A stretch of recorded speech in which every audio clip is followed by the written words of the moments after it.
फिरोजाबाद में उस समय हड़कंप मच गया जब एक घर में अचानक आग लग गई। जी हाँ, हम बात कर रहे हैं थाना क्षेत्र शिकोहाबाद के गांव सूरजपुर रूधैनी की। आग इतनी भयानक थी कि लोगों के हाथ पैर फूल गए। लोग जब तक कुछ समझ पाते उससे पहले ही आग ने विकराल रूप धारण कर लिया। देखते ही देखते आग 2 घरों में फैल गई। आग की चपेट में आने से घर में रखा सामान जलकर राख हो गया। जिस घर में आग लगी थी वो सभी परिजन खेत में पानी लगा रहे थे। आग की विकराल रपटों को देखकर पड़ोसियों ने आग बुझाने का प्रयास किया। आग जब तक बुझ पाती तब तक उसने 2 घरों को अपनी आगोश में ले लिया। आग की लपटों को देखकर ग्रामीण घटनास्थल की ओर दौड़ पड़े। जिसके हाथ जो लगा उससे आग बुझाने का प्रयास करने लगे।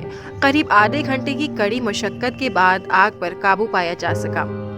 हालांकि आग लगने की सूचना उच्च अधिकारियों को दे दी गई थी। उन्होंने तत्काल दमकल को फोन करके जानकारी दी, लेकिन दमकल के पहुंचने से पहले ही आग पर काबू पा लिया गया।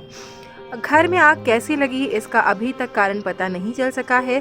सूचना मिलते ही तहसील शिकोहाबाद में तैनात लेखपाल गजेंद्र शर्मा मौके पर पहुंचे और उन्होंने आग लगे घर का निरीक्षण किया और उन्होंने कहा कि प्रशासन की तरफ से जो हो सकेगा मदद की जाएगी। हाँ, क्या घटना हो गई? अरे यहाँ पास में हमारे घर के पास में सुजान सिंह का घर है। सुजान सिंह घर में आग लग गई। पता नहीं कैसे आग लग गई, पूरा घर जल गया। जी, कितने घरों में आग लगी है? बस सुजान सिंह घर में आग लगी है और उसके छोटे भाई के घर में आग लगी है। कितने का रणवीर घर में। क्या क्या नुकसान हो गया? सुजान सिंह की खटियाँ जल गई 4-5, छप्पर जल गए 2 और कपड़े सब जल गए। खाने पीने का सामान जल गया है, भूसा जल गया, बकरी जल गई,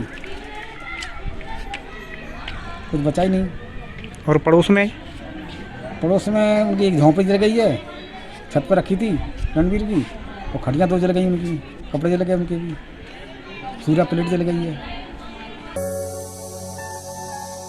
सब्सक्राइब कीजिए न्यूज़ इन इंडिया को और बेल आइकन को दबाइए न्यूज़ से जुड़े लेटेस्ट वीडियोज सबसे पहले देखने के लिए।